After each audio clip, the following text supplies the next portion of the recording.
Bienvenidos a la Comisión Docentes Investigadores dentro del Congreso Virtual de Enseñanza del Diseño. Esta comisión tiene como propósito presentar algunas investigaciones que se han llevado adelante en el marco del programa Estímulo a la Investigación de la Facultad de Diseño y Comunicación de la Universidad de Palermo.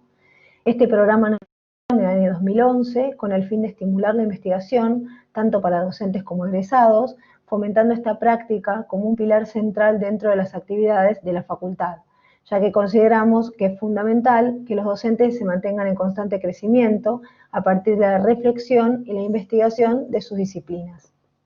El programa cuenta con más de 140 investigaciones ya terminadas y subidas en nuestra web. Yo ahora voy a poner en el chat el link para acceder al catálogo de investigación. Muchas de las ponencias que vamos a escuchar hoy todavía no están subidas porque están en proceso, pero en las próximas semanas ya van a estar todas en el catálogo. Esta comisión propone diferentes temas de distintas de las ponencias que van a dar cuenta de las temáticas abordadas por nuestros investigadores, siempre en el marco del diseño y las comunicaciones.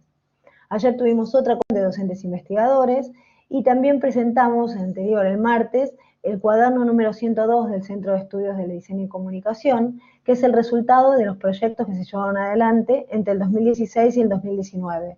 También anteriormente habíamos publicado un cuaderno desde el 2011 hasta el 2015. La idea de esta comisión entonces es que los exponentes presenten sus trabajos de un modo sintético y la idea es que nos dé tiempo también para abrir un espacio de preguntas que puedan surgir. El chat va a estar abierto, con lo que pueden ir subiendo las preguntas y yo las voy a ir tomando para retomarlas al final de las ponencias. Así que bueno, si les parece, podemos arrancar con Marcelo Torres. Te doy la palabra y ya puedes empezar con tu ponencia.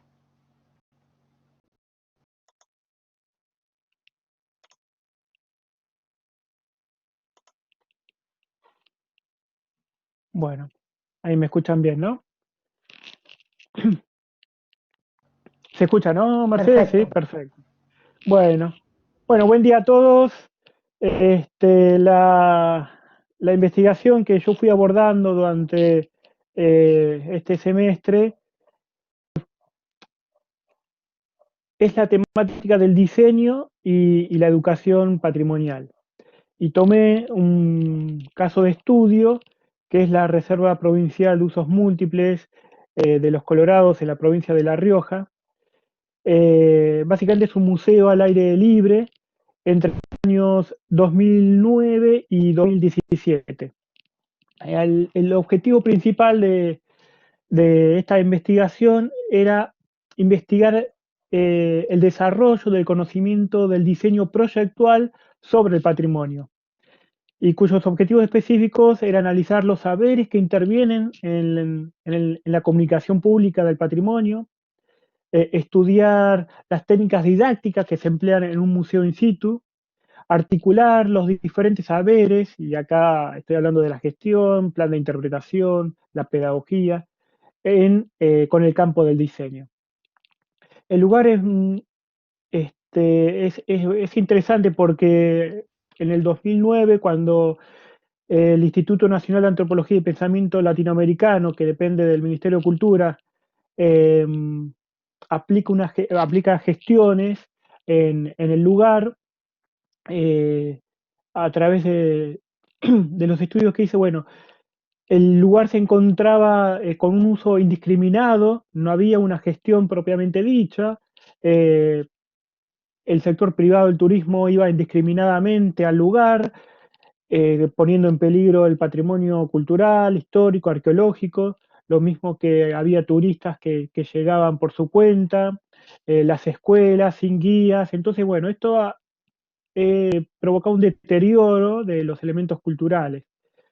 También en este lugar donde hay arte rupestre, sitios históricos, la naturaleza misma, se encuentra muy cerca de ahí una pequeña comunidad de aproximadamente 100 habitantes, que se llama la localidad de Los Colorados, pero había una escasa visibilización entre la comunidad y el patrimonio cultural. Es decir, entonces había una ausencia de un plan de desarrollo sustentable y sostenible que cubra las necesidades sociales y económicas de la comunidad. Entonces no se consideraba el territorio en su conjunto, ¿no? Como un conjunto. Y esto es interesante porque acá es donde empieza a trabajarse con una gestión asociada. Anteriormente, en las charlas anteriores de este congreso, en el marco de la investigación, habíamos hablado de los modelos de gestión. Bueno, acá se aplicaban, pues fueron aplicando varios modelos, y en esta última instancia estoy hablando de la gestión asociada, en el cual mientras se investiga, se documenta, y mientras se documenta, se realiza el uso público de los sitios arqueológicos, un uso público en el cual el diseño trabaja con la comunidad, con los visitantes, con la provincia y con los investigadores. Es decir, hay un trabajo en conjunto, ¿no? Con todas las acciones que comprende una gestión, en este caso una gestión asociada. Y el campo del diseño y la comunicación, eh, yo observaba que aplicaba un proceso espiralado en 6 etapas, ¿no? Esto de entender un poco la situación, el contexto, empezar a observar, definir un poco las problemáticas, empezar a idear ideas de cómo resolver y solucionar problemáticas, empezar a realizar prototipos y testear, ¿no? Esto que sintéticamente podemos hablar en comprender, en explorar y en materializar, ¿no?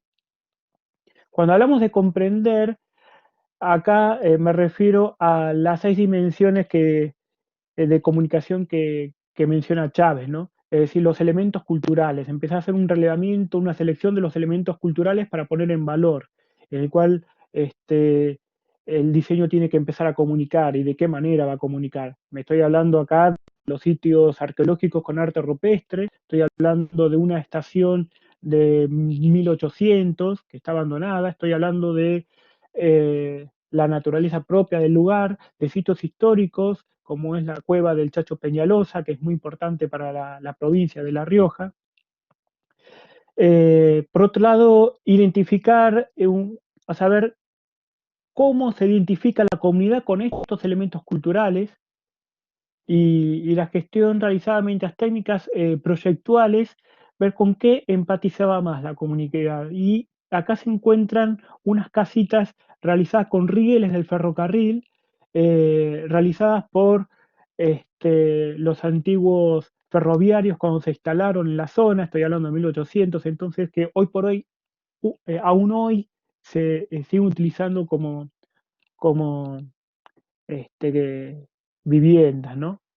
Entonces, bueno, se sentía muy identificado con estas casas.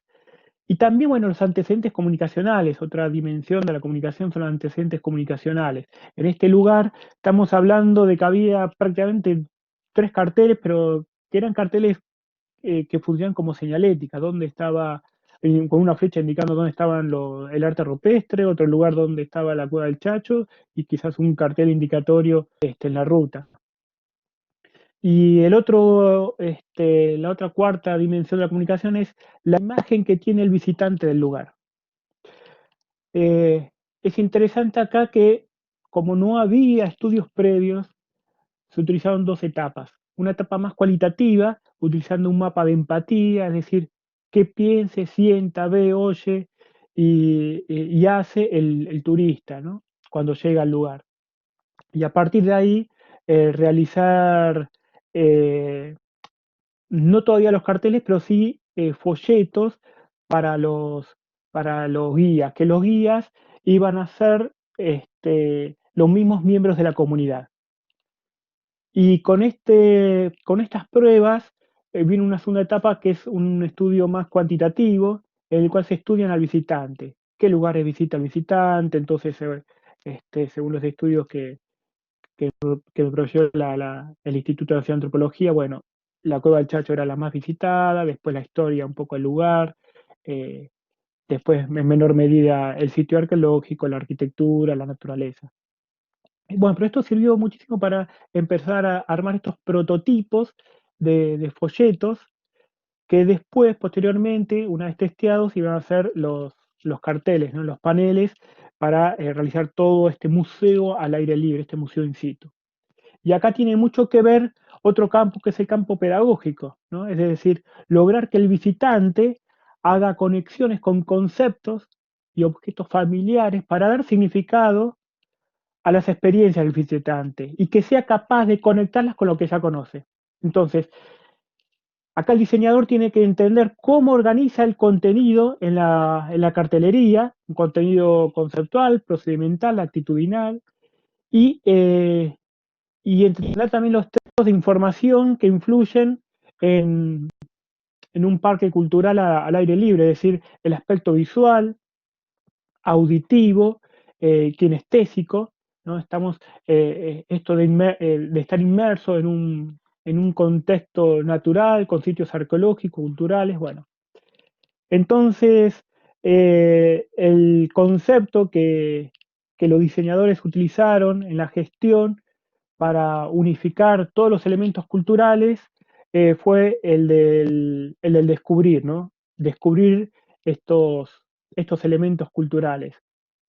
Y todos los paneles que fueron instalados en el lugar trataban de mantener un sistema visual que no compita con los colores del lugar, del medio ambiente, ¿no? Mantener una unidad en la variedad y la variedad en la unidad, es decir, todo lo que hace en un sistema visual.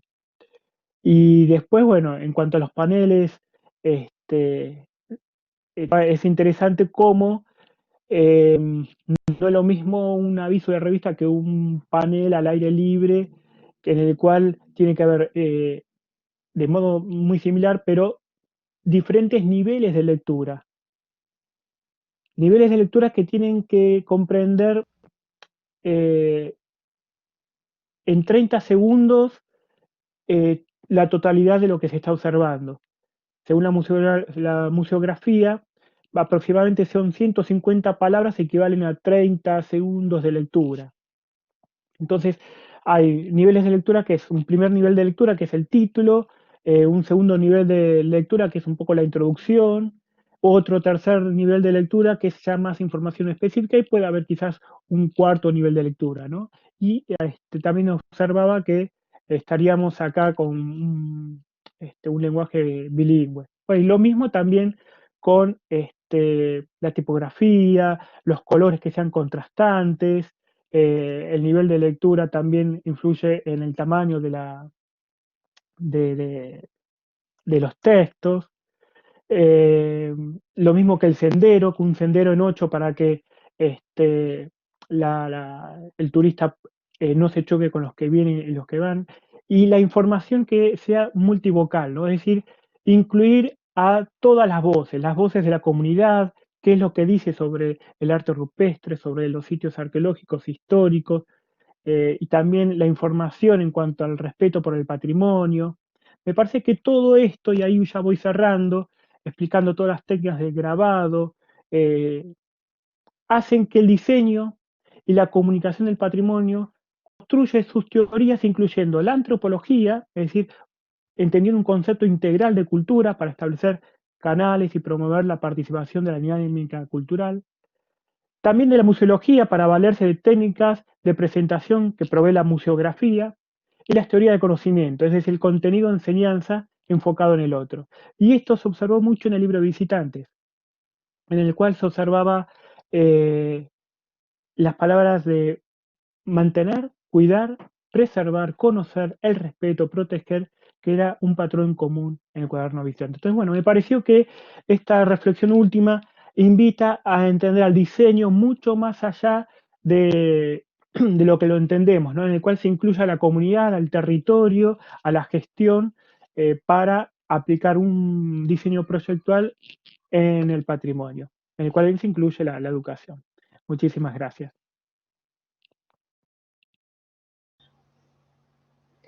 Gracias, Marcelo.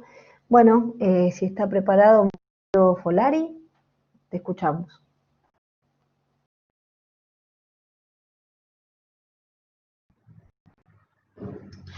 ¿Me escuchan bien ahí? Bien. Perfecto, No sé si si me ve querés el podés prender la video. cámara también. Sí, pero no me deja ver No, no está video, prendida así la es. cámara. No, no está prendida, pero no puedo prenderla.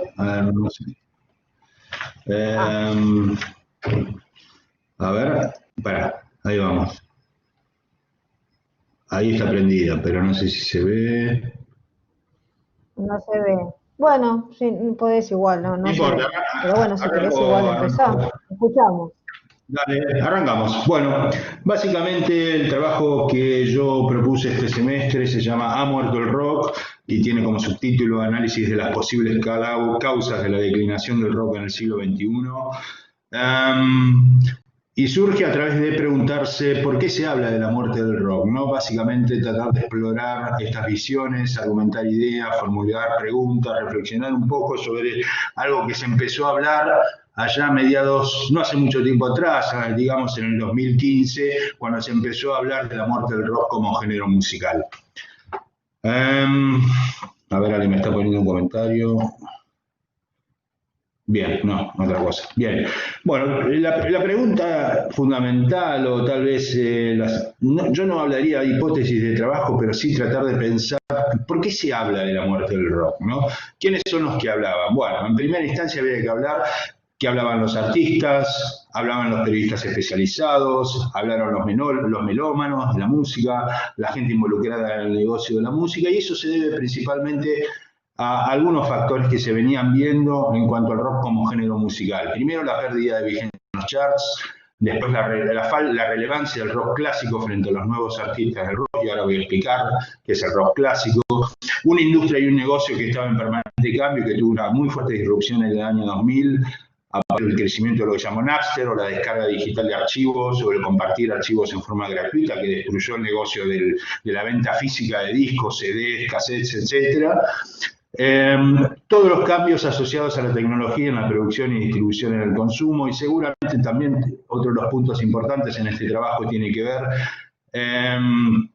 con un montón de cambios sociales y culturales que se vinieron dando en los últimos años, sobre todo a partir del año 2000. En nuestro caso, y lo voy a mencionar muy por arriba porque solo tengo 5 minutos, tomamos como marco teórico, como primeras referencias, digamos, a dos autores. El primero, Simon Reynolds, que con su libro Retromanía investiga esa adicción al pasado que tiene la música hoy en día, ¿no? Esa cosa que tiene que ver con esa nostalgia por la música que hubo un tiempo atrás, ¿no? Todos hablamos de la música de los 80, hay una especie de fascinación, todas las revisiones de catálogo que se vienen dando en los álbumes, la masiva existencia de archivos documentales y materiales musicales en las redes, lo podemos ver en YouTube, con documentales, películas, biopics, giras de reuniones y despedidas de artistas clásicos del rock, tributos a bandas, ediciones especiales, ¿sí? Y sobre todo la constante evaluación del catálogo musical de las discográficas, sobre todo cuando hablamos del rock clásico. Y cuando hablamos del rock clásico hablamos básicamente del rock previo al año 2000, ¿sí? La música de hace 20 años atrás. Y el segundo autor que tomamos, porque tiene que ver con los socioculturales, el amigo Simon Freer, que es otro gran autor y periodista y musicólogo y cientista social, que tiene un libro escrito en 2014 que se llama Ritos de la Interpretación, y que él lo que básicamente habla es que los géneros y estilos musicales ordenaban el negocio de la música, ¿no? Y ordenaban los usos y los costumbres de los fanáticos también y de la gente que consumía música, ¿no? Si uno se tuviera que poner a pensar en cómo se ordenaba, uno debería pensar en la batea de la disquería, ¿no? Donde uno buscaba rock, y rock pesado, punk, música nacional, folclore, jazz, soul, y entonces uno sabía dónde iba a buscar lo que tenía que buscar. Eso ordenaba el negocio, ¿sí? En el año 2000, con toda esta mezcolanza de estilos y un montón de cosas que suceden, se empieza a hablar del fin de los géneros y los estilos, ¿no? Y de ese fin de ciertas formas de identificación y de la cultura juvenil que tenía que ver mucho con los géneros y los estilos musicales. Uno era rockero, uno le gustaba el heavy metal y no escuchaba música melódica, o el que le gustaba música melódica odiaba el de heavy metal, y bueno, se daban todas esas situaciones. A partir de 2000 se empieza a hablar de las identidades difusas. Simplemente como para mencionar, todo esto nace a partir de un artículo que se le hace, una entrevista que se le hace en el 2014 a Gene Simmons, que es el bajista de Kiss, la famosa banda Kiss, el que sacaba la lengua, exactamente ese, que en un artículo de la revista Vanity Fair el tipo dice: Gene Simmons Simmons comenta, el rock está muerto, estoy triste porque el siguiente muchacho de 15 años que conecte su Marshall y quiera subir el volumen a 10, ya no tendrá la misma oportunidad que yo tuve. Probablemente, no importa lo que haga, va a fallar. Ya no hay industria para eso. A partir de ahí se armó toda una serie de debates entre los rockeros y entre la música acerca de si el rock estaba muerto o no. No es casual que esto suceda en el 2014, que además fue la época en donde la industria musical tuvo su peor año en términos de rentabilidad como negocio a partir de la crisis que tuvo en el año 2000 con la venta de los productos físicos. No es casual que esas cosas sucedan en ese momento determinado. Y ya yendo para adelante, digamos, nosotros acabo de mencionar que la cultura rock tiene mucho que ver con lo sociocultural, digamos, mencionar algunas cosas. Primero, el rock ha dejado de ser contracultural, ¿sí? El rock hoy es parte de la cultura y eso hace una gran diferencia, ¿sí? El rock cuando surge en los años 50, en la época que se llamaba el rock and roll, ¿sí? El rock básicamente tocaba tres grandes temas: la sexualidad, ¿sí? Una nueva sexualidad muy vinculada a los años 60, después en la contracultura de los años 60, ¿sí? Una rebelión generacional que tiene que ver con la cultura de los padres y cambiar la cultura de los padres, y también temas que tenían que ver con integración racial y social en Estados Unidos, ¿sí? Hoy ese rock es parte de nuestra cultura, ¿no? Lo vemos a diario, lo vemos en los chicos que usan piercing, en los tatuajes, en cómo nos vestimos, en usar chupines, ¿sí? En ir a trabajar sin camisa y corbata. Todo eso es parte de herencia, una gran herencia de la cultura rock. Pero a su vez, digamos, lo que queda del rock hoy, lo que queda ya no es una actitud contracultural, sino una efervescencia musical, ¿sí? Ya no tiene esa potencia contracultural que se dio hasta fines de los años del siglo XX, ¿sí? Tampoco tenemos artistas, el rock no tiene hoy artistas que sean unificadores de un discurso colectivo, ¿sí? El rock hoy es un género más, se podría decir, y lo que se ha perdido es un orden común. El último gran artista que unificó la cultura rock en los años 90 fue Kurt Cobain, líder de Nirvana, ¿sí? Y claramente el rock ha perdido fuerza y relevancia, sobre todo en lo cultural, ¿sí? Contra otros géneros musicales. Y también habría que decir desde el lado de los chicos que el rock hoy no es central a la cultura juvenil, ¿sí? Hay muchas formas estéticas, hay muchas formas de identificación colectiva que no necesariamente tienen que ver con la música, ¿no? Hacer deporte, comer, ¿sí? Los foodies, los famosos foodies, ¿sí? La gente que se identifica más con un corredor, con un futbolista, viajar como forma de vida. O sea, hay muchos nuevos gustos y estilos de vida que han surgido a partir del año 2000 que le ha quitado, digamos, participación en algún punto a la cultura rock, participación de mercado a la cultura rock, ¿no? Hoy es valorada la heterogeneidad en el gusto y en la escucha, y eso mucho también tiene que ver la tecnología, ¿sí? Vamos a hablar de la tecnología como un segundo factor importante. Ha cambiado un montón de cosas con respecto a la era previa de la era clásica del rock. En primer lugar, habría que hablar del Internet, ¿sí? Claramente hoy todo es disponible, ¿sí? Si uno busca las primeras grabaciones de música grabada ya por 1930, está disponible en Internet. Tenemos la música hasta hoy de todos los estilos, géneros posibles, de todos los lugares del mundo. Hoy eso es posible tenerlo.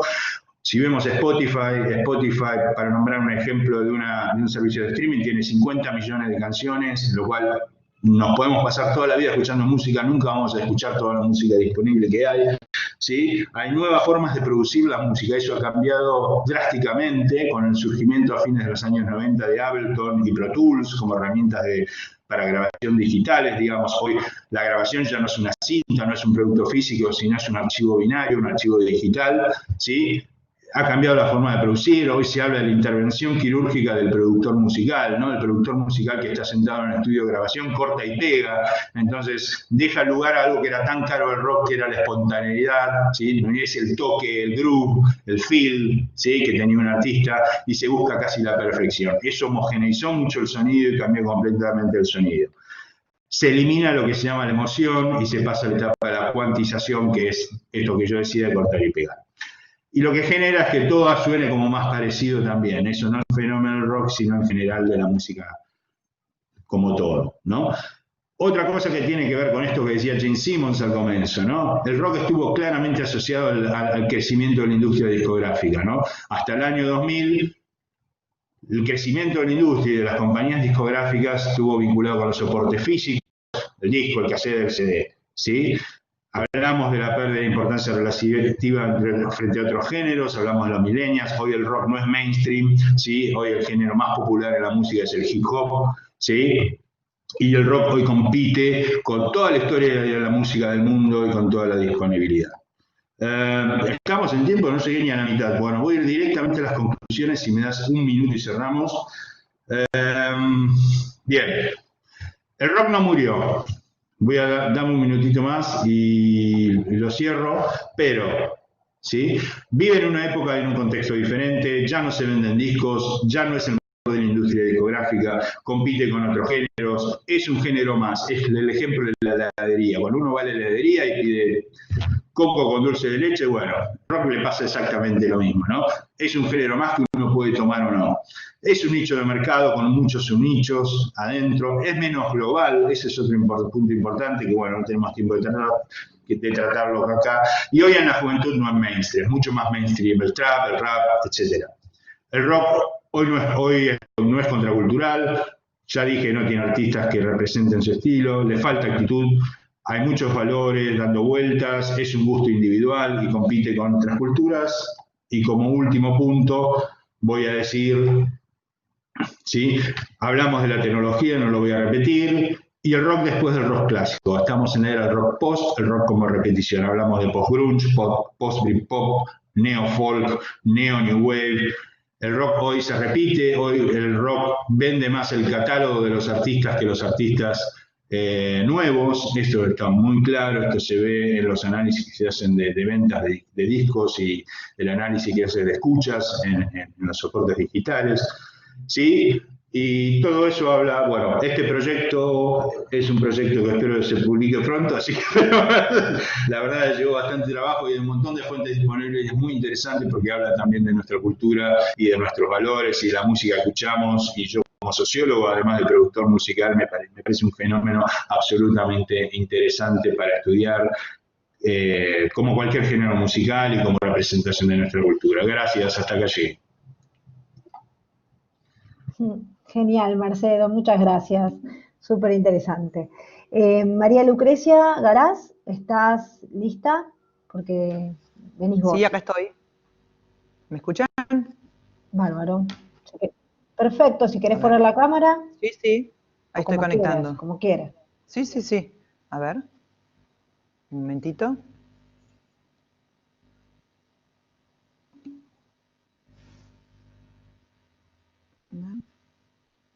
Ah. ¿Me ven? A ver, a ver. No. A ver, ahora. Ahí parece que sí, espera. ¿Ahí sí? Sí, sí, sí, genial. Bien, perfecto. Bueno, ¿qué tal? Buenos días. ¿Cómo estás, Mercedes? Un gusto saludarla a todos. Mi nombre es Lucrecia Galaz, soy docente de la Universidad de Palermo. Ya hace un par de años, 2011.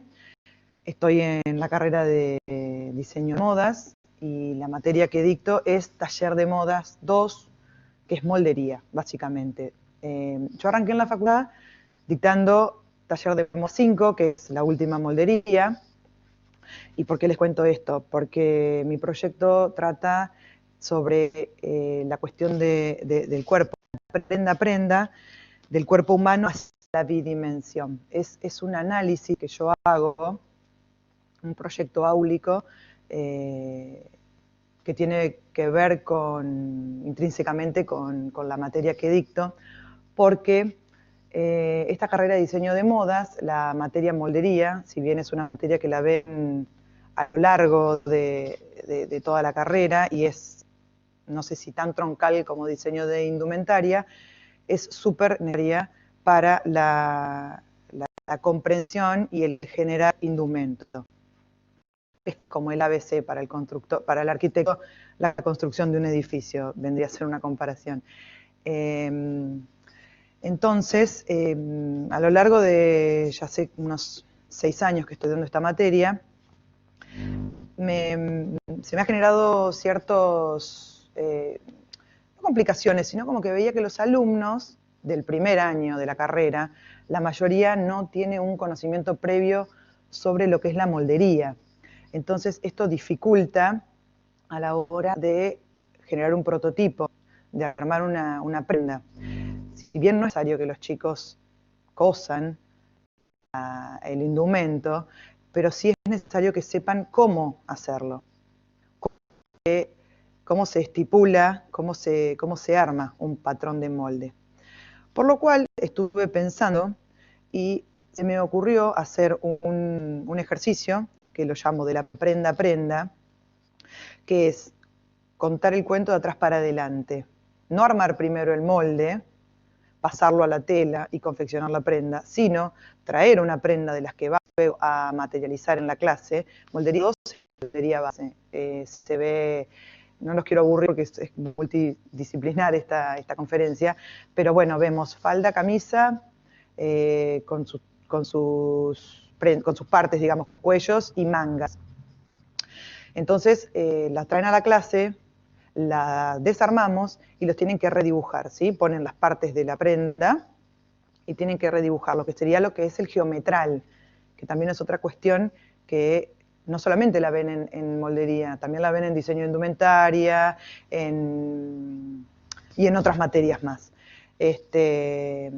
Entonces, esto de contar el cuento de atrás para adelante, creo que a mí como docente y a ellos como alumnos les sirve para ir viendo cómo son las partes del cuerpo, porque uno ve un cuerpo, un maniquí, un figurín de una determinada manera, pero no es lo mismo ver una manga de patrón que una manga de una camisa ya puesta sobre el cuerpo. Entonces hacen como un clic y pueden, cuando pasamos a la moldería, ya tienen como incorporado esa concepción de ver cómo es. ¿Sí? Entonces resulta un poco más fácil. La moldería, en cierta forma, es muy matemático. Entonces, por lo general, si son 25 o 30 alumnos, a 4 les gusta. Es una materia, lamentablemente, que no tiene mucha aceptación. Entonces, como profesora, siento la buscar alguna manera de atraerlos, de seducirlos para... no solamente para que les guste, sino para que se hagan amigos, porque es el ABC. La construcción de la indumentaria es la moldería.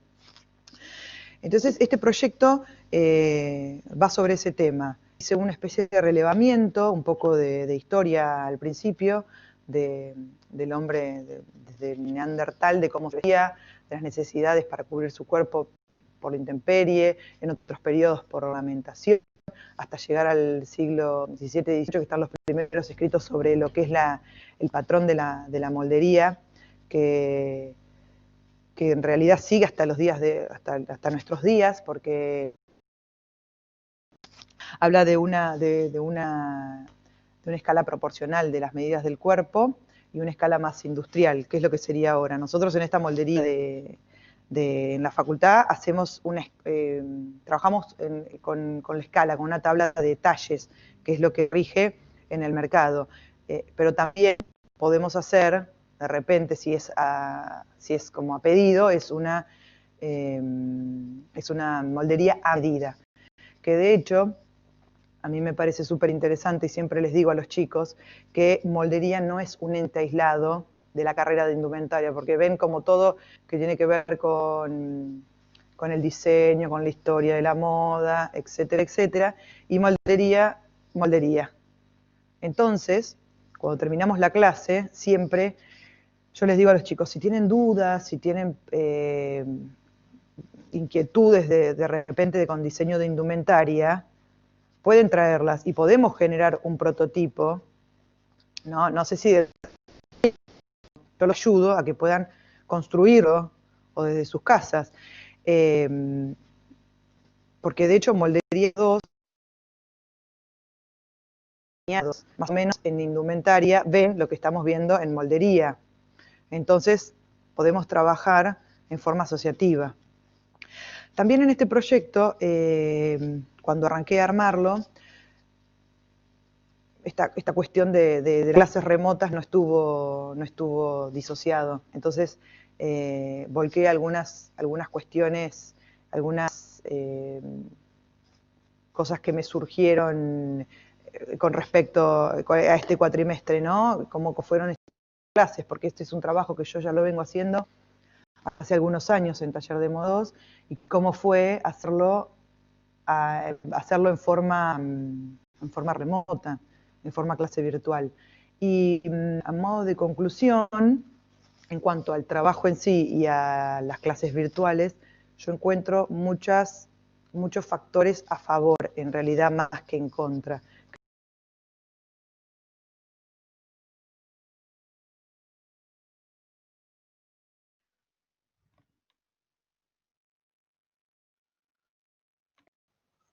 Lucrecia. Hola, Lucrecia, se cortó. Se desconectó, pero... Bueno, si no, seguimos con Lorena y cualquier cosa después le damos el pie para que haga su cierre. Como quieras. ¿No, Adrián? Creo que sí, se Bueno. habrá desconectado sin querer y... por la señal más que nada, Bueno, ¿no? por ahí se quedó por la señal, sí. Sí, la señal. Yo la veía que tenía un poco de señal baja acá en el sistema.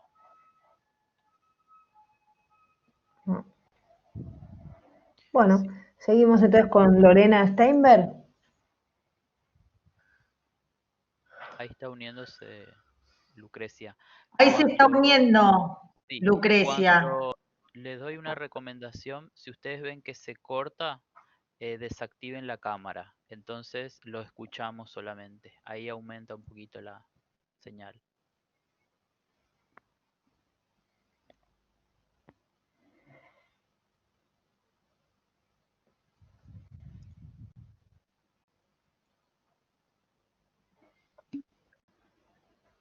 A ver si se está uniendo o no. Le está No costando.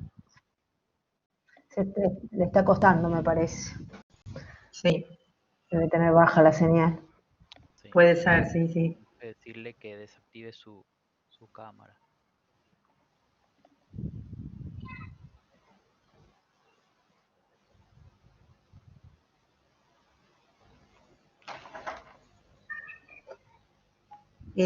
No sé qué hacemos, entonces Lorena. empiezo. Sí, empezá Lorena y cualquier cosa después, cuando terminas vos, le damos el pie a Lucrecia si está para que cierre su ponencia. Ah, bueno. ¿Se escucha y se ve bien ahí? Perfecto. Bueno, me alegro. Igual voy a estar atenta porque a veces se te pone en rojo y ya quiere decir que tenemos baja señal, entonces por las dudas voy a estar también atenta a eso. Bueno, buenos días a todos. Mi nombre es Lorena Steinberg. Conjuntamente con Ángeles Marambio estamos ya casi finalizando esta investigación que se llama la representación de las habilidades políticas y comunicacionales del presidente en dos exponentes textuales. Nosotros analizamos la serie Designated Survivor, la del 2016, tanto la versión norteamericana como la versión coreana, que es del año 2019, es un poco más nueva. Y nos pareció interesante seleccionar ambas series en función de poder pensar, digamos, para que sea también en lo que nos convoca en este congreso, más palpable para los alumnos trabajar con las categorías analíticas que se corresponden con las relaciones públicas. Yo dicto Relaciones Públicas 1 y Relaciones Públicas 6, y Ángeles Marambio dicta Relaciones Públicas 4, con lo cual ella da toda la parte de opinión pública y nos pareció interesante trabajar en forma conjunta, digamos, el análisis de estas series en función de pensar herramientas analíticas también para los alumnos.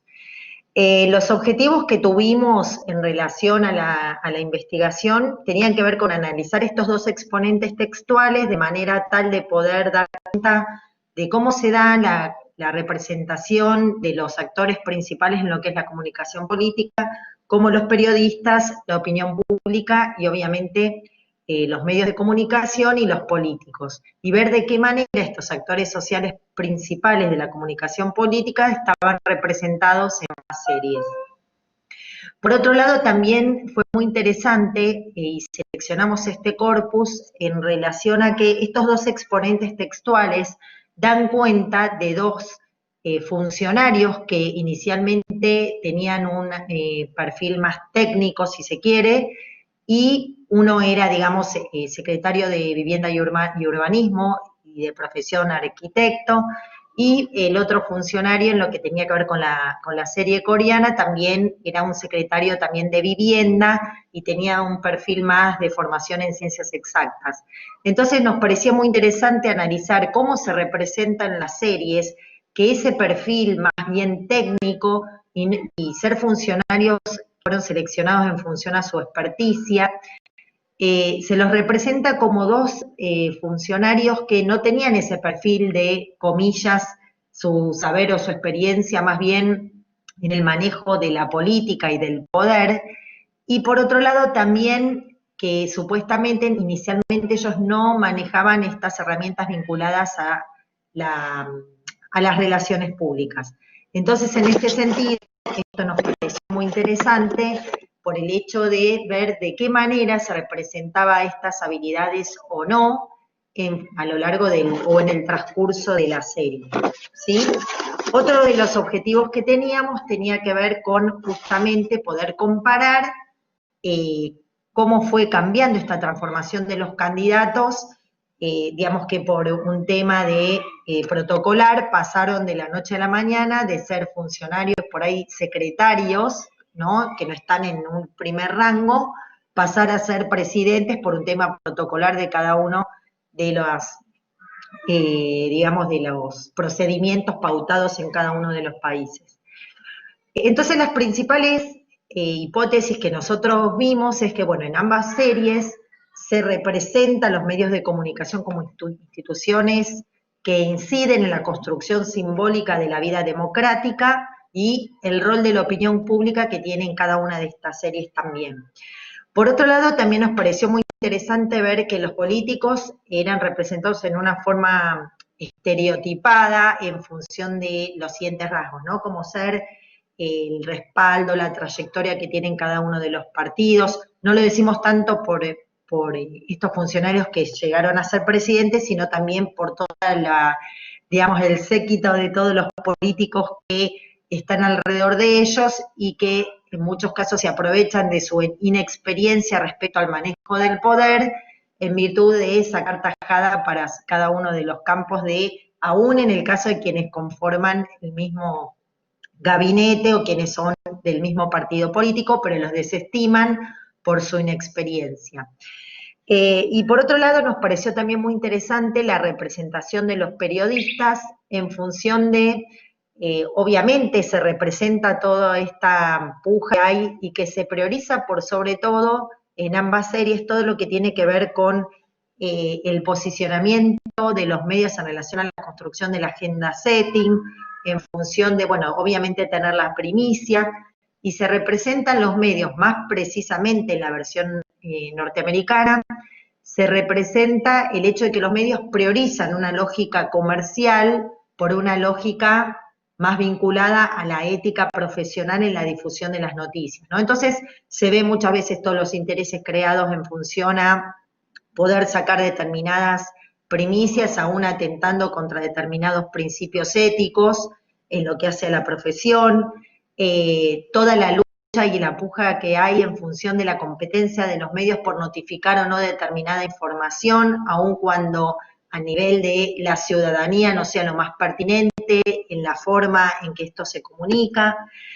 Entonces, y lo que también que tiene que ver con esto, en pos de tener la primicia y tener la foto tal vez arrancada de los acontecimientos, bueno, no les importa qué invasión de qué tipo de privacidad realizan en función de obtener, ¿no?, la tapa en los diarios o en el medio de comunicación que fuese. Otro tema importante que también hemos visto es todo lo que tiene que ver con la representación de la opinión pública, que a nosotros nos parecía muy interesante que en relación a la opinión pública, en general se la toma de dos maneras. En un caso por el tema de los sondeos, para ir viendo de qué forma estos funcionarios que llegaron a ser presidentes por una cuestión excepcional, llamémosle, cómo fueron ganando terreno en función de su credibilidad y su confianza, y la imagen positiva va siendo continuamente evaluada a través de la opinión pública.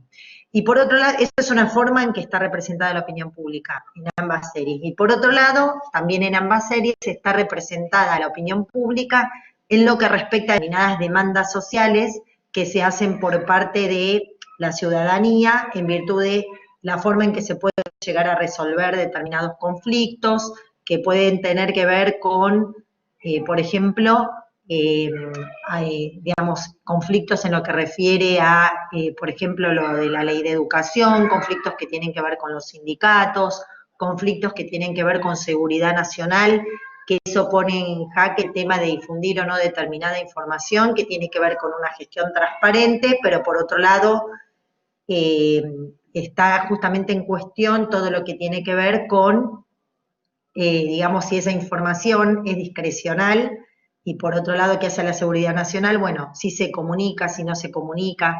Entonces son muchos dilemas que se presentan porque en muchos casos, bueno, estos políticos son, comillas, inexpertos de cómo se dimensiona el poder y cómo se maneja en función de tantos intereses dispersos de los actores involucrados en la escena política. Y por otro lado, sí, lo que también nos pareció interesante es cómo son representadas las mujeres de los políticos, que eso lo haremos en profundidad en una próxima investigación, pero nos parecía interesante que las mujeres, las primeras damas, son profesionales, que dividen bien su vida política de su vida profesional. Sin embargo, esto se empieza a poner en representación de otra manera cuando por ahí tienen que definir determinados favores, comillas, en virtud de ser quienes son y hacen jugar ese aspecto a la hora de negociar con, por ejemplo, determinados clientes que ellas poseen. Entonces está toda esta representación de cómo el rol y la función se va trastocando en función de cómo también van internalizando esta dimensión del poder que antes no tenían y ahora la tienen en este sentido a nivel de la función de ser primeras damas. Y por otro lado, otra de las cosas que nos pareció también interesante señalar es que uno, digamos, de las operaciones de sentido fundamentales tienen que ver con estos procedimientos que hacen a la articulación de generar operaciones verosimilizantes del discurso, esto es, cómo se puede generar efecto de verdad siendo que es una ficción. Y esto tiene que ver mucho con el tema, por ejemplo, de las locaciones, de utilizar, obviamente, la Casa Blanca, la Casa Azul en el caso de la versión coreana. Las locaciones hacen mucho a la construcción de la credibilidad en esa historia, de manera tal que el espectador suspenda ese sentimiento de incredulidad y pueda sumergirse en la trama de la historia y activar, entre comillas, lo que tiene que ver con los procesos de identificación, tanto primaria como secundaria, ¿no? Primaria que tiene que ver con la cámara, representa la cámara, y por otro lado secundaria también, con todo lo que tiene que ver con la historia que se va contando y verse representado en algunos casos en los conflictos que poseen, tanto en un caso en la versión coreana como en la norteamericana, en función por los avatares que vivencian estos funcionarios, por justamente no tener el manejo político y no tener el manejo de las relaciones públicas en ambos casos. Lo que sí es importante señalar es que tanto en la versión coreana como en la versión norteamericana se hace especial foco en la importancia estratégica de las relaciones públicas y la comunicación estratégica a la hora de comunicar tanto los resultados que han obtenido en su gestión, los dilemas que tienen que atravesar. Entonces, se da mucho valor al tema de la comunicación estratégica. En este sentido, ya estamos en tiempo ahí, Ley. Bueno, para ir cerrando, entonces, en este sentido, notamos algunas diferencias para poder terminar, que es, una, todo lo que tiene que ver con el arraigo cultural y la exacerbación del modelo capitalista, más que nada en la serie, en el caso de la serie norteamericana, y todos los dilemas que tienen que ver con la conducta más ética. De hecho, se lo ve al funcionario coreano de una manera tal que está como incómodo en ese nuevo rol, y hay una escena muy significativa donde él está en una reunión y está se muestra un plano detalle de sus zapatos, como en un movimiento de nerviosismo que tiene que ver con el orden inicial, de dar cuenta de su sentir respecto a este nuevo rol, pero también a nivel simbólico de decir, bueno, es como si estuviera representando los zapatos de un otro que él no maneja por los códigos de la política, y de qué manera el mundo de la política trastoca los valores que cada uno venía, con los que se venía manejando en su vida, más allá de ser funcionarios, pero al ser técnicos no tenían esta dificultad que se les plantea una vez que son presidentes. Entonces, hay una diferencia, para finalizar, en cuáles son los valores que están representados por un modelo más de una sociedad coreana, con valores más tradicionales, éticos y demás, y cómo es representada la sociedad norteamericana en función de un contexto mucho más arrasador, en función de trastocar los valores de quien ocupa en ese momento el rol de presidente. Así que bueno, el tema de la comparación de ambas series, más allá que sea la misma y una versión adaptada, nos pareció muy significativo en función de representar las condiciones sociales de cada una de las sociedades que está representada en cada una de las series. Bueno, muchas gracias. Bueno, bárbaro, Lore, muchas gracias. Si te parece, Lucrecia, hacer el cierre, que nos quedamos con tu palabra. ¿Me escuchan? Ahí estoy activando la cámara.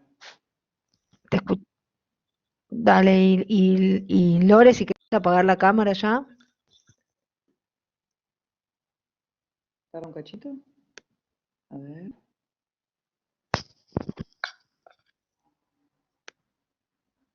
Si no, por las dudas, no actives la cámara, porque Sí, no para sé. que no se te corte de vuelta. No sé dónde quedé porque seguí y creo que cuando terminé, que me despedí, me di cuenta que, bueno, ya había, bueno, pero me escuchan.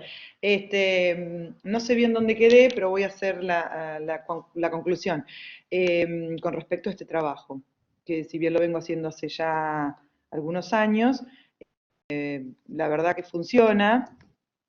Y lo que había dicho anteriormente es que hay cuatrimestres que se ajustan a algunas cuestiones y en otros otras, porque no todos los grupos son iguales y no son homogéneos. Entonces voy viendo la necesidad de cada uno y me voy adaptando a ellos. Pero de por sí es un trabajo que tanto para mí como para los alumnos sirve. Entonces, es por eso que lo hago y lo voy modificando. Pero acerca mucho a los chicos a lo que es la moldería. Entonces, encuentro muchos puntos a favor. Así que, bueno, ese es mi breve aporte de la Aprenda y un estudio de bidimensión y la tridimensión. La bidimensión sería la moldería y la tridimensión el cuerpo humano. Así que, bueno, muchas gracias. ¿Se escucha ahora? ¿Escucharon todos? Sí, perfecto, perfecto. Sí, sí. Muchas gracias, Lucrecia. No, por favor, gracias a ustedes. Buenísimo. Vamos ahora con Virginia Marturet. Virginia, ¿estás ahí?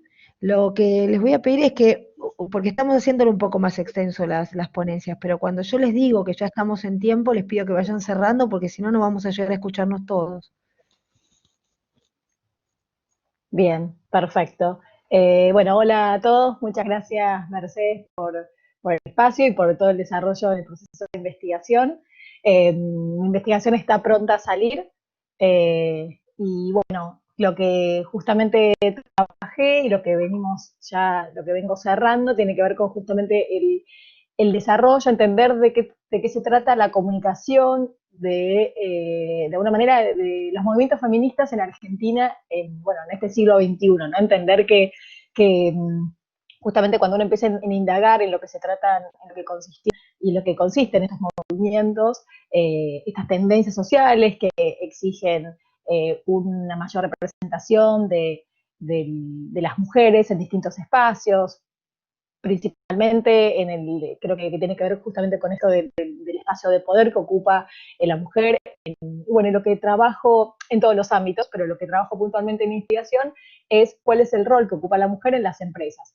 Y tomo unas palabras de lo que estaba mencionando en la presentación anterior Lorena, que hablaba de la comunicación estratégica. Entender que es clave, y acá es donde conecto todo el entorno de lo que nos lleva a estar participando en este equipo de investigadores, entender lo que se desarrolló en el marco del diseño de estrategias y de campañas, de acciones de comunicación que estén basadas y cómo interfieren bueno, los movimientos feministas, la perspectiva del feminismo en Argentina puntualmente, que eso es lo que yo más quise indagar. La pregunta que a mí me motivó el trabajo fue cómo se comunica esta problemática en el ámbito empresarial. ¿Están conectados el ámbito empresarial con el feminismo? ¿Qué pasa en ese sentido? Y bueno, a partir de ahí estuve realizando en primer lugar, estuve desarrollando, investigando sobre la información que había de contenido público, organismos oficiales que daban cifras sobre estos temas, y después fui basándome en desarrollar 2 entrevistas de manera virtual, claramente en contexto de pandemia.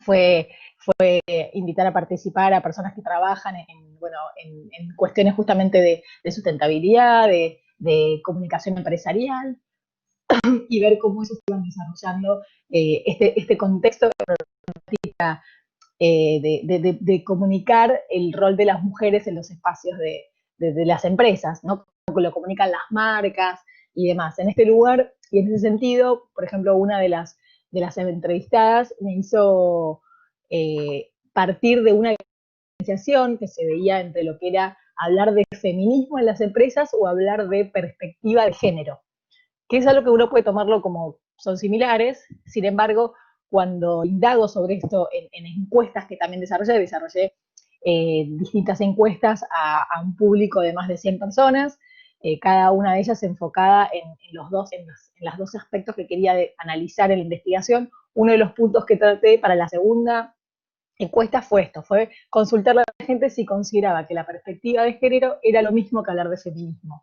Y bueno, el resultado fue para mí muy sorprendente en el hecho de decir que mucha gente decía que no era lo mismo, entendiendo que la perspectiva de género estaba mucho más alineada y se podía desarrollar mucho más concretamente en las empresas, y no hablar solamente del feminismo, que eso fue un resultado también que derivó de la primera entrevista, donde justamente mencionaban que y hacían referencia a que el feminismo se comunicaba de una manera un poco empática, por lo menos en Argentina, que se lo veía muy partidizado. Entonces, por eso, una de las conclusiones que puedo sacar de esta investigación es esa, que entender no solamente cuando parto de la hipótesis, decir cómo se comunica el feminismo, vengo con una conclusión de decir que trabajar en la comunicación y el rol de las mujeres en las empresas implica hablar de perspectiva de género. Entonces, bueno, me parece interesante también eso para desligar un poco esta cuestión, insisto, partidaria, no política, porque claramente entender y trabajar sobre lo que es el rol que ocupan las mujeres y el lugar de poder también que tienen en cuanto a la toma de decisiones es una cuestión política, pero entender que no partidaria. Entonces ahí me parece que fue como una conclusión interesante que surgió de esta investigación, en lo que fui pensando y fuimos también trabajando con Mercedes en el comienzo de todo este proceso. Y bueno, ese por ejemplo es uno de los ejemplos que quiero traer como referencia a cambios que sí que nos va llevando la investigación.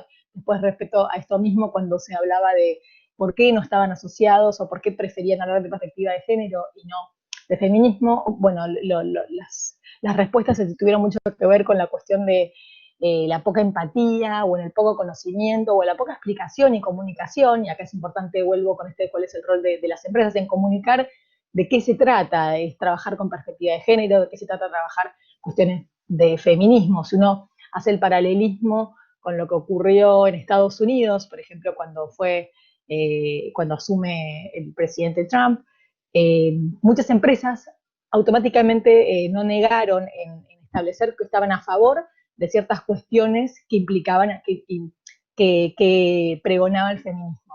¿Esto qué quiere decir? Desde derechos de las mujeres, desde la igualdad en la representación de cargos, y justamente en contraposición con el presidente mismo. Eso en Argentina no ocurre porque se torna como que es muy, es políticamente incorrecto que una empresa se meta en esos temas. Entonces ahí me parece que es interesante ver cómo las empresas trabajan justamente en comunicar desde ese lugar.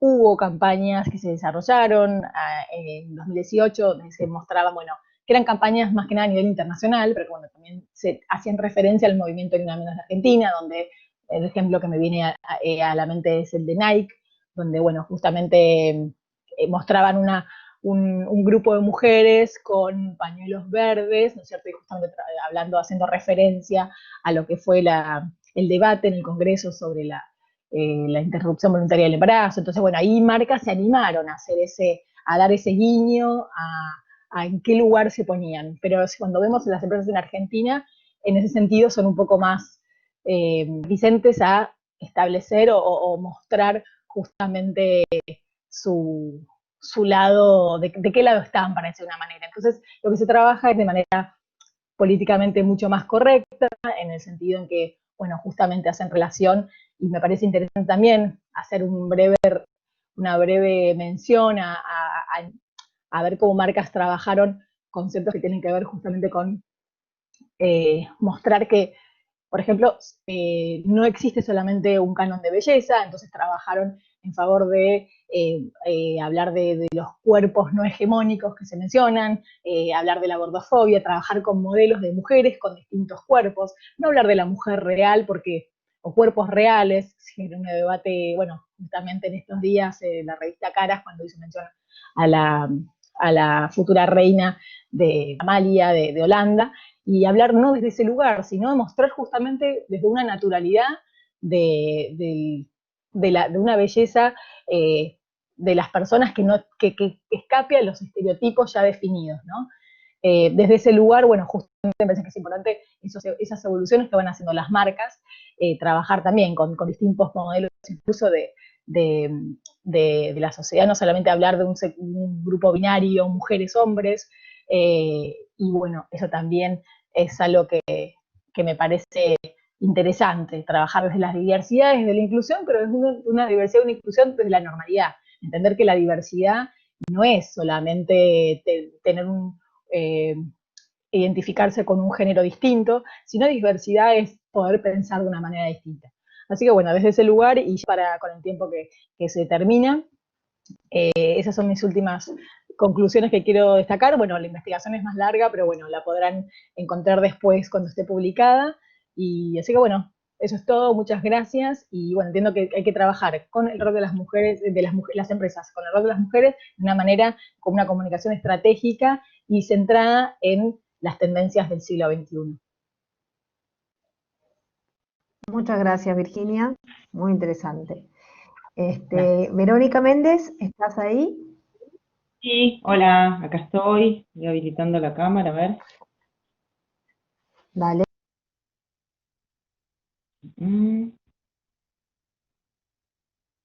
A ver si la puedo ubicar para mí. Se ve y se escucha perfecto. Ah, perfecto. Sí, yo no veo en realidad dónde estoy, pero calculo que no importa. Bueno, voy a dejar así porque ahí está. Bueno, ¿qué tal? ¿Cómo están? Buen día. Les voy a contar un poco, bueno, muchos acá ya me conocen porque trabajamos en varias oportunidades en los proyectos de investigación de la UP. Yo soy Verónica Méndez, soy licenciada en Relaciones Públicas, tengo un posgrado en Ciencia Política y Sociología y soy maestranda en Epistemología e Historia de las Ciencias. El proyecto que les voy a compartir en esta oportunidad se denomina Proyectos de Graduación con Perspectiva de Género. Es un análisis y clasificación de inclusión de género en las producciones académicas. Esas producciones académicas son las que conforman el universo de este trabajo y corresponde a los proyectos de graduación de los estudiantes de la Facultad de Diseño y Comunicación de la Universidad de Palermo. Bueno, por supuesto que la muestra, digamos, no incluye la totalidad. A modo de contarles un poco, les digo que entre más o menos el 2008 y el 2019 hay alrededor de 5.000 proyectos de graduación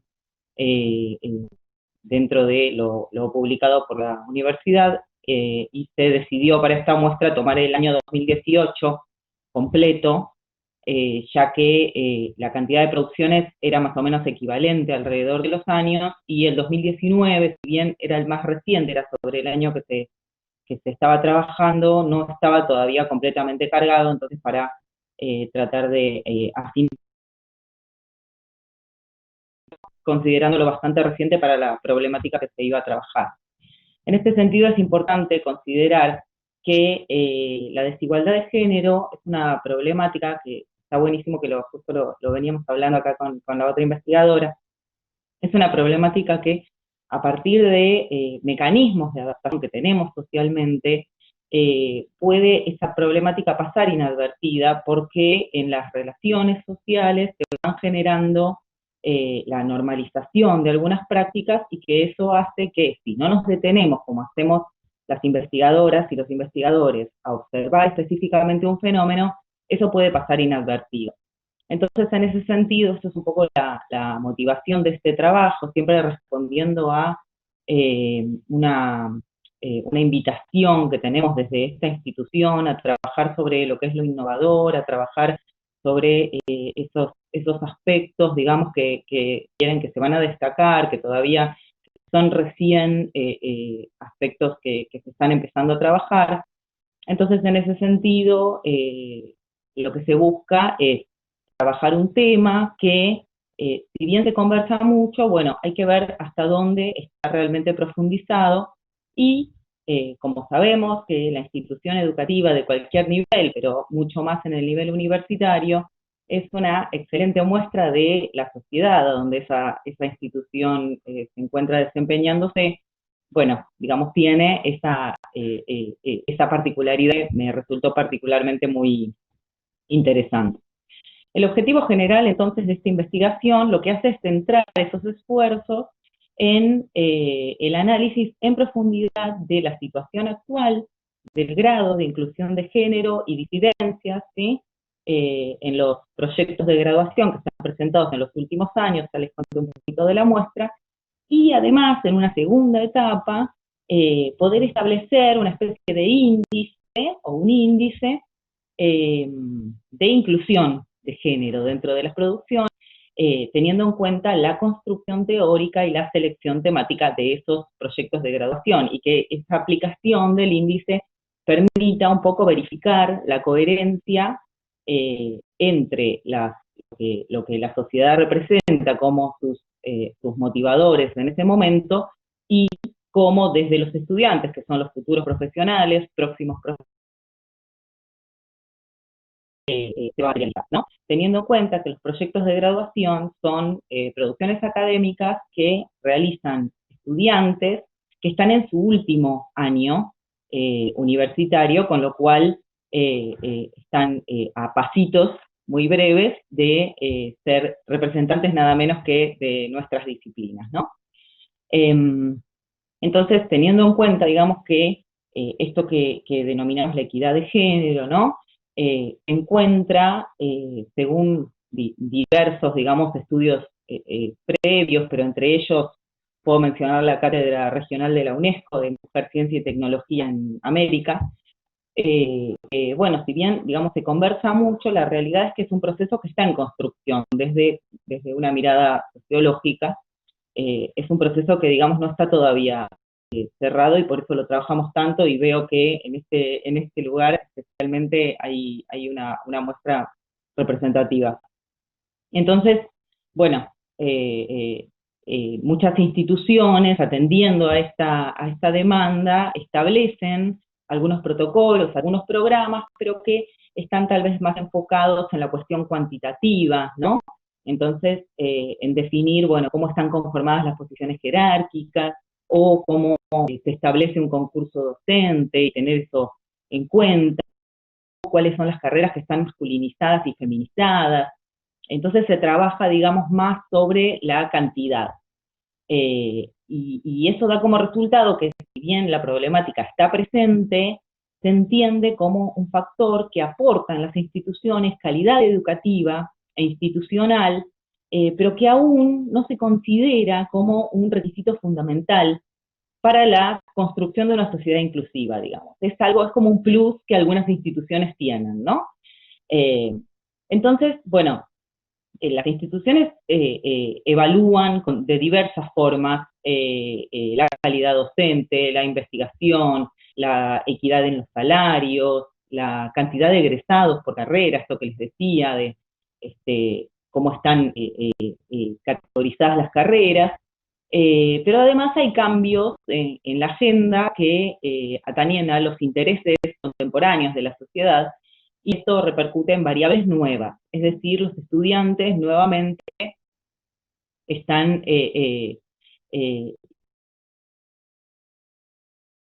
por esta temática. Esto se pudo evaluar perfectamente, yo realmente tenía dentro de mi hipótesis una gran expectativa, porque bueno, de trabajar, y además de trabajar no solo en la Facultad de Diseño y Comunicación, no solo en el último año de cursada, sino que además los estudiantes que acuden a mi cátedra provienen de todas las carreras de diseño y comunicación. Entonces, es muy representativo lo que puedo observar desde el sesgo de mi propia cátedra, pero, digamos, había una expectativa de una muestra interesante. Entonces, bueno, digamos, no hay en este sentido, en evaluar las producciones, no hay un enfoque puesto principalmente en la cuestión creativa, en observar, digamos, como parte, como fondo y no como forma, la inclusión de género. Entonces, digamos, el trabajo lo que busca, en todo caso, es ir hacia la estructura del proyecto que luego se encarna en lo que es la temática, ¿no? Entonces, ¿cuáles son los motivadores? ¿Cuáles son las palabras clave que la estudiante define para identificar su trabajo? Cuál es el recorte temático, incluso la diversidad en la bibliografía, ¿no? Que eso también es un tema que estamos avanzando, pero que todavía falta un montón, ¿no? La cantidad de autores y la cantidad de autoras es bastante desigual en este momento, en general, en las producciones. Eso es otro motivo de investigación, y tiene distintos orígenes, pero en este sentido es real. Entonces, bueno, digamos, más allá de este análisis, que fue muy interesante, les cuento que a partir de la muestra se pudo verificar el total de las producciones de ese año, que fueron alrededor de 500, más o menos un 9% se ocupaba de problemáticas de temas de género, que eran pocas en el total, digamos, pero para la diversidad, ok, cierro ya. Para la diversidad, entonces, está bien. El índice, pasó directamente al índice, hay una gran representación principalmente de interés en el tema, principalmente en la carrera de diseño de indumentaria y textil, que después en todo caso en el estudio finalizado pueden evaluar. El índice se terminó definiendo en 3 tipos de proyectos, y con esto cierro, que son proyectos que dentro de los que tratan género, ¿no? Proyectos que incluyen, que son los proyectos que naturalmente uno percibe en lo que está conformado el índice, que la problemática de género, digamos, ya está incorporada, ¿no? Que eso es un paso que nuestra generación todavía tiene que dar. Proyectos que problematizan, o sea, proyectos que identifican que hay algo que resolver en cuanto a la problemática de género, entre ellos van a ver en el estudio final cuáles son los que proponen una solución, y proyectos que discriminan. Esto, por supuesto, que tiene que existir, porque dentro del índice tiene que existir esta medición, y sinceramente no se encontró ningún proyecto que se pueda identificar como que discrimina, sí algunos que tal vez en su categorización, en las palabras que utilizan, son una señal de alarma, pero que no afectaba al core, al eje del proyecto de graduación. Así que muy satisfecha con los resultados de esta investigación. Docentes en esta institución, que tenemos unos grandes estudiantes, y bueno, espero que les interese leerla. Muchas gracias, Vero. No, de nada. Ahora le doy la palabra a Eleonora. Genial. Eleonora Vallaza, ¿estás ahí?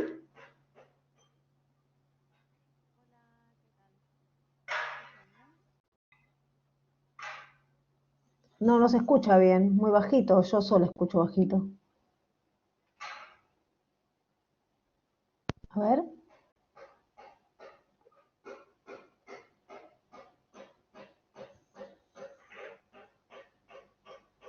Ahí te vemos, pero no se escucha.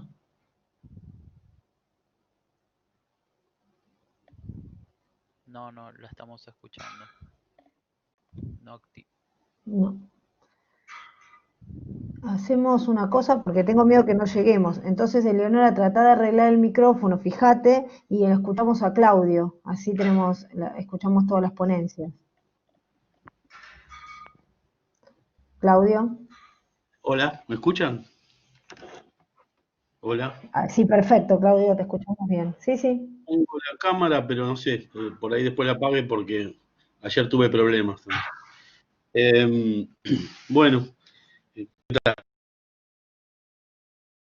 el trabajo que hice también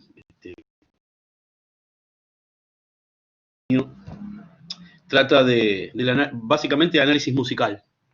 Se llama Recursos Generadores de la Forma Musical, el tiempo retorizado.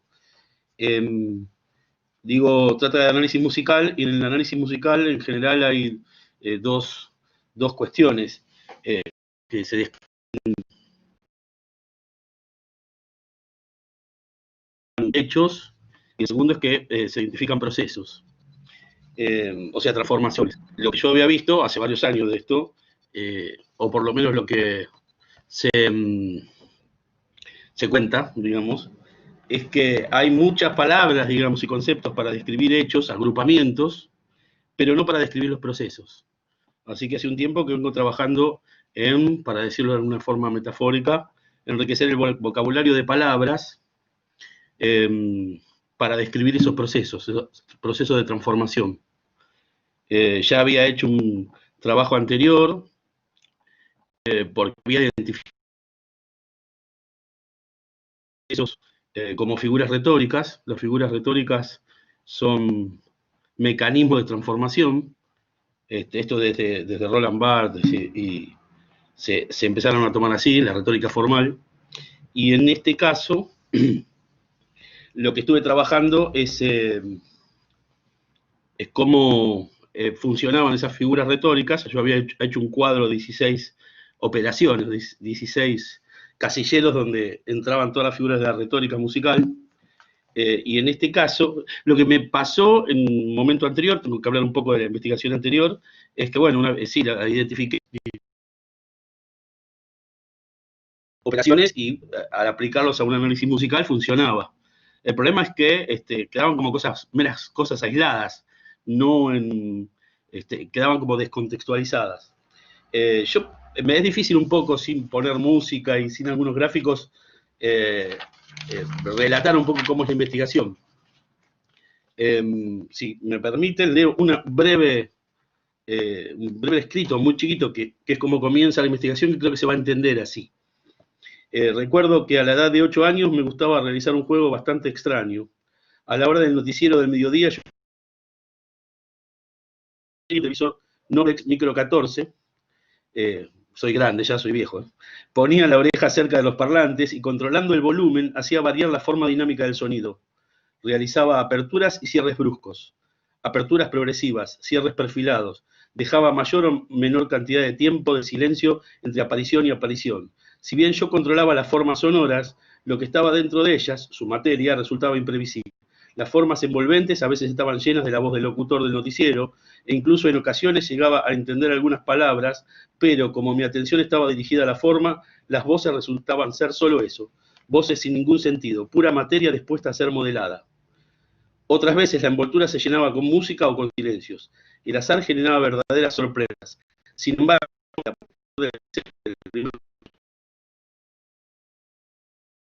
acondicionado para decidir la apertura y cierre del próximo evento. La primera información que obtenía al azar establecía las coordenadas para lo que después debía suceder.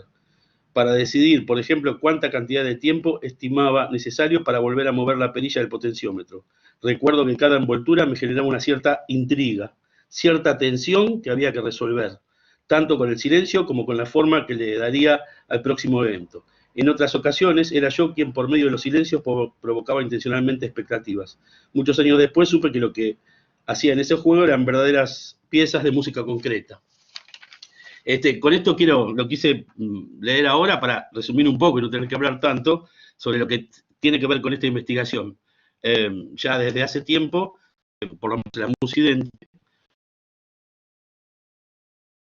la música occidente, tiene que ver con esta generación de expectativas y su resolución o su frustración. Es como en una película de suspenso, uno supone que algo va a pasar. Es una visión bastante formalista de la música, ¿no? Que el sentido se repliega sobre sí mismo. Algún sonido o algo, en el caso del cine, bueno, ahí algún actor se mueve, dice algo y genera expectativas, y uno supone cómo esas expectativas se deberían resolver. Y esto, lo que va a pasar es que en general no se resuelven, hay ciertos desvíos. A esto se le llama cultura. Algunos, Daniel Stern, que era un psicólogo, y Michel Bertin, un psicólogo de la música, tomó esa denominación a esta suerte de envoltura, donde se genera una intriga, y esa intriga se resuelve o no se resuelve. Entonces, lo que hice en esta investigación es intentar articular, o sea, darle un contexto al cuadro de figuras retóricas, una especie de Mendeleev, ¿no?, de la música, porque quedaban sin quedar contextualizadas. O sea, identificar esos puntos donde hay ciertas expectativas, cierta tensión, cierta intriga que uno hipotetiza que se debe de algún modo, por una cuestión cultural y una cuestión de aprendizaje previo, y posibles resoluciones de eso. En el punto en el punto de articulación,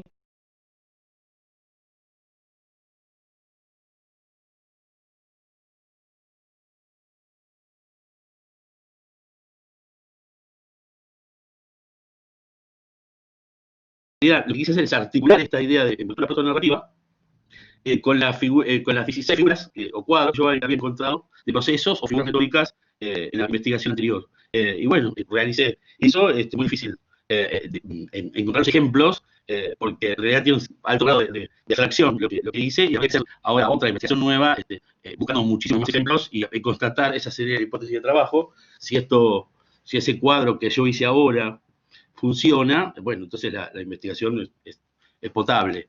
En realidad estuvo bastante bien, digamos, lo que creo que debería avanzar en investigaciones ulteriores con ese tema.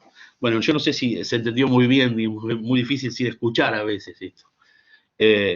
¿Cuál es ¿para qué sirve esto? Porque una de las preguntas que a veces me hago, ¿para qué sirve lo que hago? Bueno, ya les digo, porque lo tengo anotado por acá. Perdón, igual ya termino.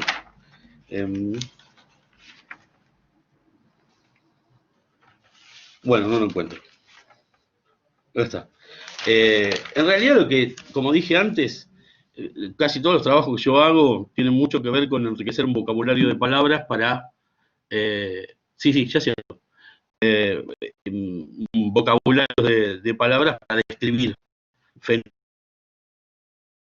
¿no? En este caso, en el análisis musical. Esto puede servir tanto como herramienta de análisis musical, que es una obviedad, como caja de herramientas para la creación. Además puede ser un insumo para enriquecer los currículos de las materias de música y audiovisual, en cualquier nivel del sistema educativo. Y también para las investigaciones en didáctica de la música. Bueno, ya que ahí se terminó el tiempo, cierro aquí. Gracias. Genial, muchas gracias, Claudio. Bueno, y nos queda la última expositora, Leonora Vallaza. ¿Tenés señal bien? Hola, ¿qué tal? ¿Ahí me escuchan? Sí, perfecto, te escuchamos. Bueno, por las dudas no enciendo la cámara entonces. Bueno, sí, yo lo que hice más que nada fue como un breve resumen de la investigación, un proyecto disciplinar que desarrollé en el segundo semestre, digamos, del año pasado, que en realidad viene a ser como una segunda parte de una investigación que desarrollé en este mismo programa, digamos, en otra instancia, que a su vez tiene que ver como con un proyecto mayor de tesis doctoral que estoy desarrollando en este momento. Bueno, el título es El Instituto Goethe y el CAIC, los orígenes en la programación del audiovisual experimental argentino. Básicamente pretende indagar en los criterios curatoriales de dos instituciones en la programación de las obras audiovisuales experimentales, 1970 hasta 1980. Lo principal es dar cuenta de la producción audiovisual experimental programada en dos espacios culturales pioneros en la ciudad de Buenos Aires, como el Instituto Goethe y el CAIC, el Centro de Arte y Comunicación. 60, 70 y 80, con el objetivo principal de un archivo que revele posibles datos curatoriales sobre las obras presentadas. Eleonora, Elio, se te muy escucha bajito. muy mal. Sí, muy mal, se corta mucho. A ver, no sé cómo podemos. ¿Podré probar, salgo y pruebo con el teléfono? ¿Es la última opción o así está mejor? Ahora te escuchamos bien. Ah, bueno, se ve que va y viene. Se va y viene. Bueno, a ver, sí, baja señal. Bueno, les comentaba, hipótesis preliminar, podemos afirmar que el Instituto Goethe y el Centro de Buenos Aires se consolidaron como principales promotores de la experimentación audiovisual en Argentina. En un entramado complejo de tensiones políticas, económicas y sociales, culturales no oficiales de resistencia. En las producciones de cine experimental se puede señalar en lo privado, de puesta en valor de lo íntimo, que es paralelo a la tendencia en el cine industrial serio de ese periodo, ¿no?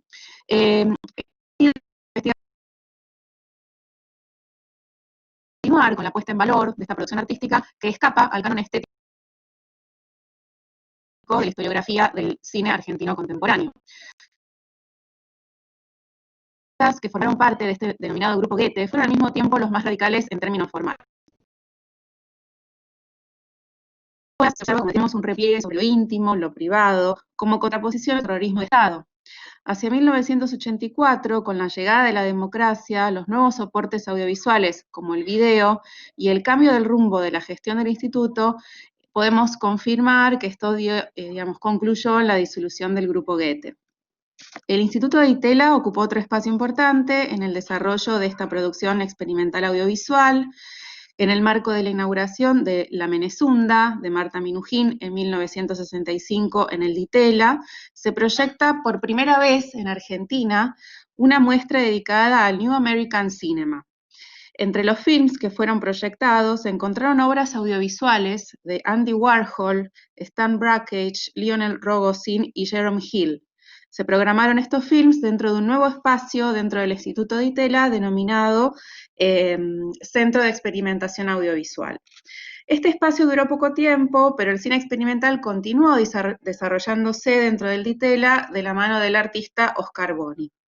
Y en la muestra de 1967, Experiencias Visuales, Boni presentó la instalación 60 metros cuadrados y su información, en la que incluía una proyección de 16 milímetros.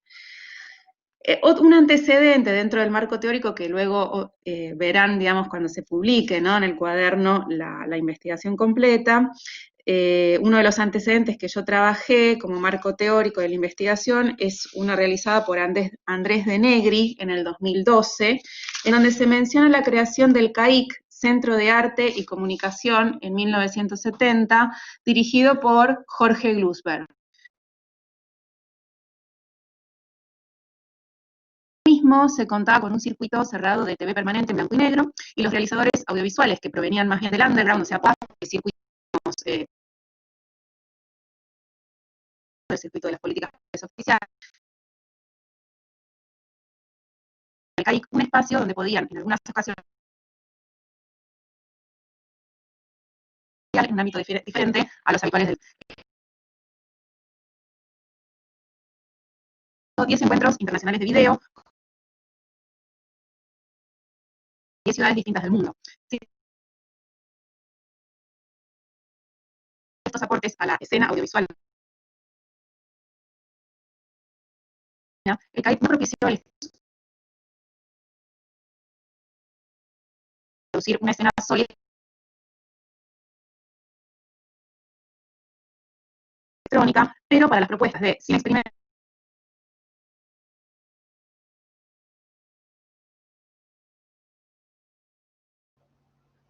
No se escucha nada, Eleonora.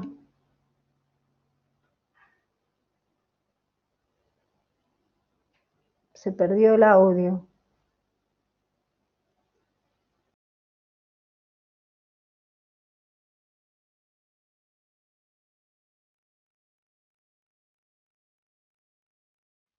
Mercedes.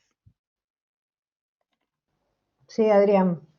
Leonora tiene una señal muy baja. Acá me está avisando el panel. Y si vamos avanzando en el debate y después la sumamos o que entre por el celular mientras nosotros arrancamos el debate, porque estamos 11:40. Sí, sí, perfecto, dale. Bueno, aunque sea tenemos unos minutos de debate. Bueno, lo que les quiero avisar es que tengan en cuenta que el catálogo, dentro del catálogo de investigación, hay algunas de las ponencias de hoy que ya están subidas porque fueron hechas en el cuatrimestre anterior. Las que las estuvieron desarrollando este cuatrimestre se van a subir, pero dentro de unas semanas. Bueno, si les parece, preguntas no hubo en el chat. Yo sí tengo algunas preguntas para hacer y también se pueden ir sumando ahora algunas preguntas que quieran, ya las pueden ir poniendo en el chat y yo las voy leyendo. Bueno, una pregunta para Marcelo. Marcelo Torres. ¿Pensás que todos estos elementos que estuviste hablando acerca de la educación, el patrimonio y el diseño se contemplan en las currículas o hay algo que te parece que está como mucho más en el campo profesional y falta en la parte de las currículas? Sí, tal cual. Creo que no es un campo que dentro de las currículas está presente, ¿no? Es interesante lo que ayer...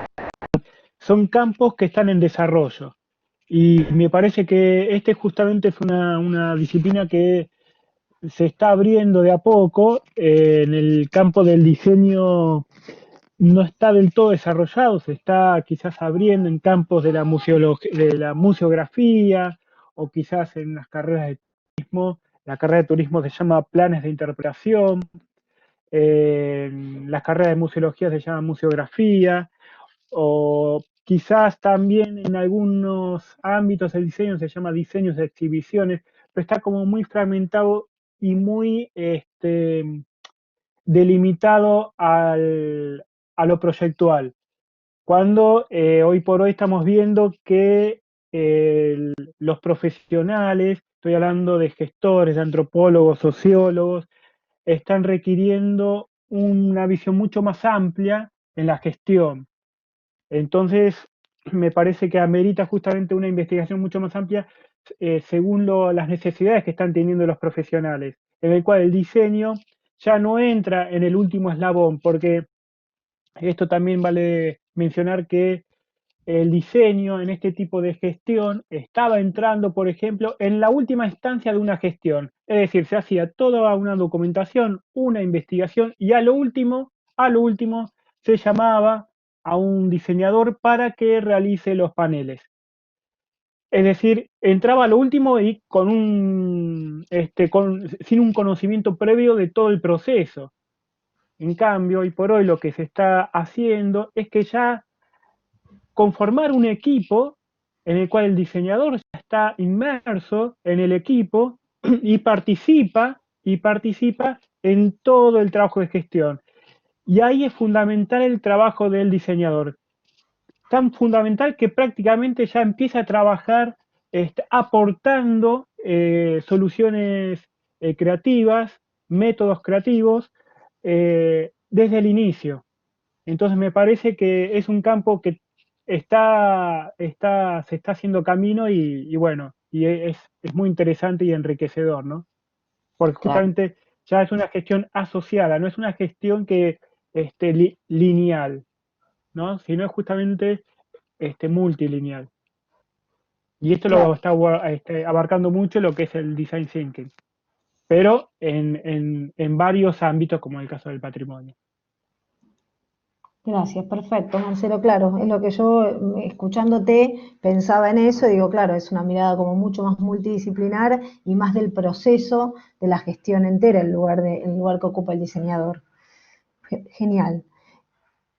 Para Claudio, te quería preguntar, ¿de qué modo pensás vos que estas figuras retóricas musicales podrían ser parte de la currícula, de las materias musicales, audiovisuales? ¿Cómo? Porque yo digo, es como que estuviera en la investigación y pensarlo dentro de las currículas o del trabajo concreto del aula, ¿no? Es que ese es mi objetivo básico, y no solo esta investigación, sino que todos los trabajos míos tienen que ver con generar contenidos, en realidad.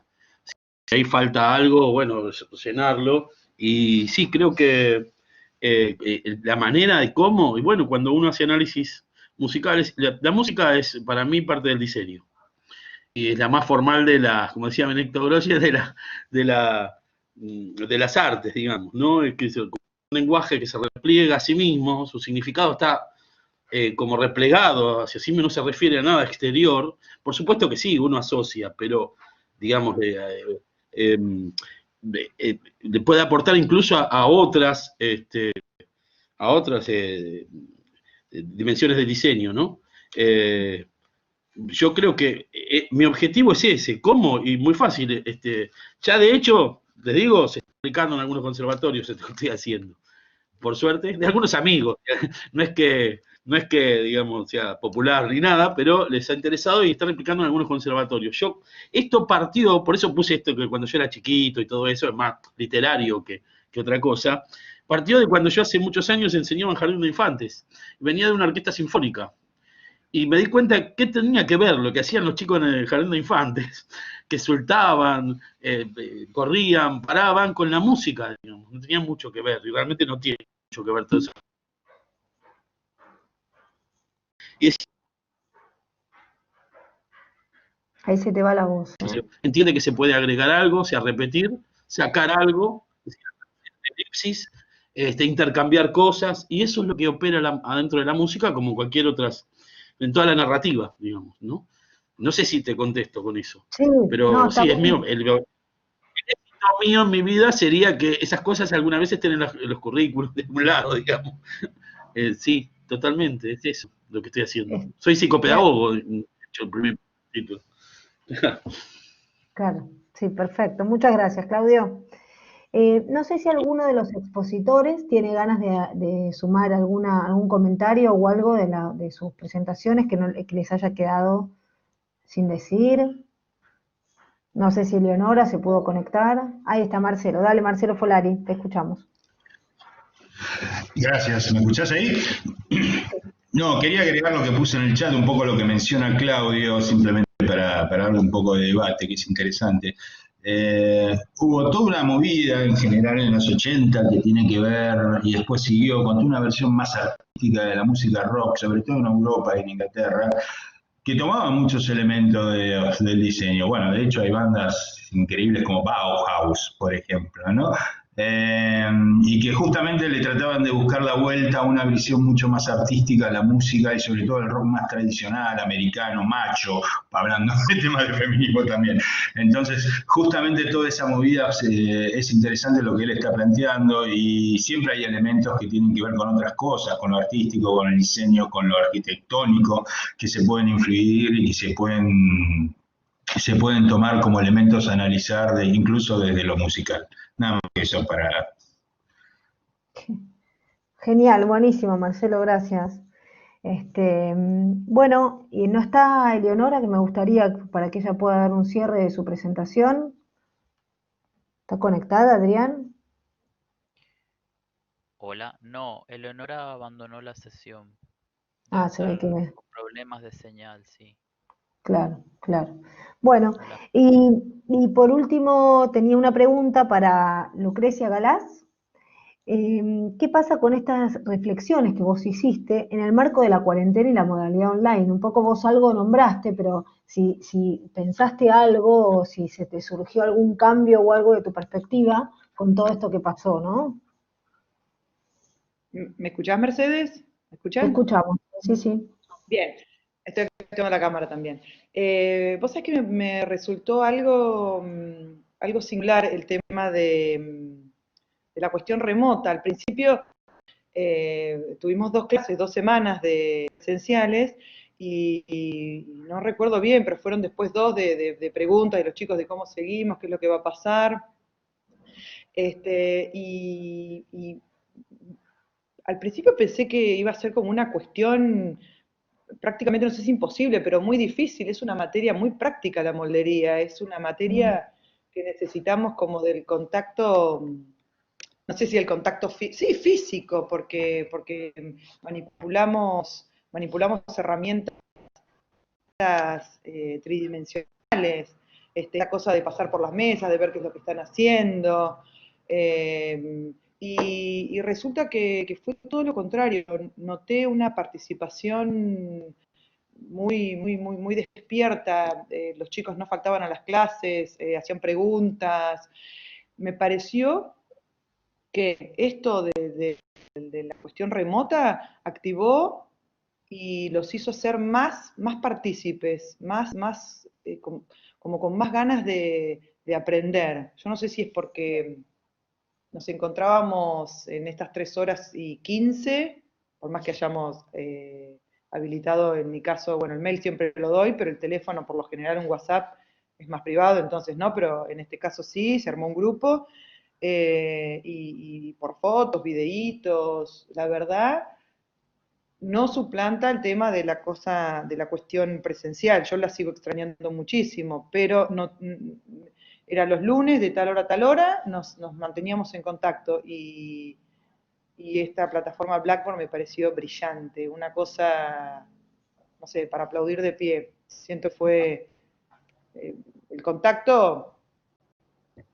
muy parecido a lo que sería lo presencial, así como estamos ahora que te active la cámara. La verdad no sé por qué no activa mi cámara, porque este cuatrimestre no tuve ningún problema de conexión.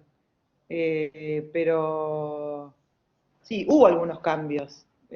Son los lógicos, pero siento que se surfeó bastante bien la ola, Claro, la buenísimo. cuestión Coxil.